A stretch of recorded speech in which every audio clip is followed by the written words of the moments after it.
What happens when a trusted doctor is accused of turning a medical care into a source of harm?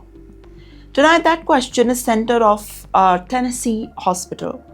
An Indian origin gynecologist, Dr. Sanjeev Kumar, has been sentenced to 20 years in US federal prison after being found guilty of adulterating medical devices and committing healthcare fraud.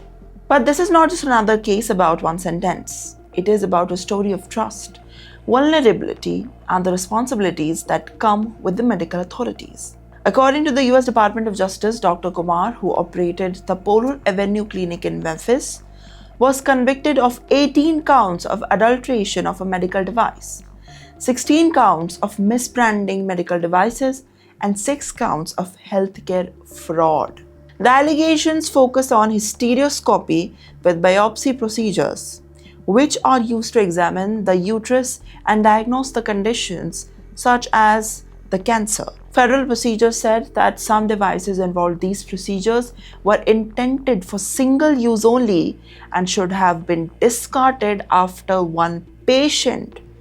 Instead, authorities said that Dr. Kumar refused to throw them and used it again and again, made it a reusable thing, neglecting the instructions completely. The DOJ stated that these practices affected more than 15,000 hysteroscopy procedures performed by the Medicare and Medicaid patients between September 2019 and April 2024. But there is another large concern. Prosecutors argue that the patient's safety was placed at risk because of the proper reprocessing and labeling standards were not followed. They also said that Dr. Kumar continued billing Medicare and Medicaid procedures involving devices that were not handled in compliance with the federal requirements. Court documents said that more than $41 million of the bill of the hysteroscopy and biopsy procedures during the period were more than $4.8 million received from the Medicare and Medicaid one.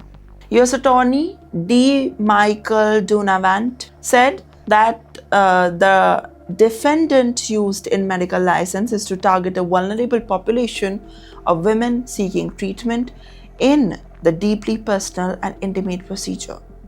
He described the conduct as motivated by greed and said that the sentence should be sending a strong message for the whole society.